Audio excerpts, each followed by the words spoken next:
Hello everybody, this is Andrew, also known as NatureMan. In today's video we're going to be talking about Platanus occidentalis, the American sycamore tree.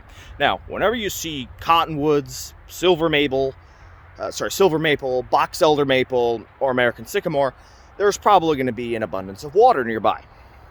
Now, very rarely, sycamore trees require water. They will not grow in dry spots. So if there's a dry portion of a forest, you're likely not going to find sycamore, cottonwood, or silver maple, or even box elder maple.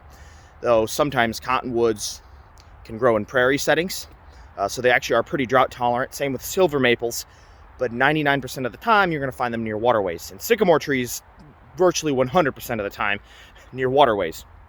So if you're in a wooded setting, and let's say you're in a survival mode and you need water, well, if you see a bunch of cottonwoods, silver maples, or sycamores, there's a very good bet the soil is very wet.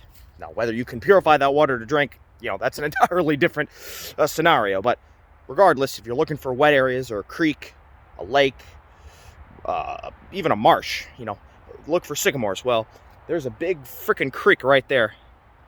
Yeah, we're gonna flip the camera. It's sycamore galore. All the white barked here. It's actually beautiful in the winter. The sun glistens against the white bark and contrasts against the blue sky. It's actually quite beautiful. There's a lot of sycamores here. Big fat old cottonwood.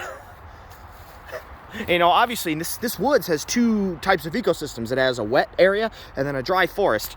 You go back in the forest, it's almost all beech, oak, and sugar maple, which is indicating that can have deep tap roots. The roots can go very deep and access water when the area is super dry. But then you have areas that usually flood when it rains, because essentially whenever it rains, this creek can overflow and this area floods. So that's why you have an abundance of sycamores, cottonwoods, and even box elder maple. Here's a box elder maple right here.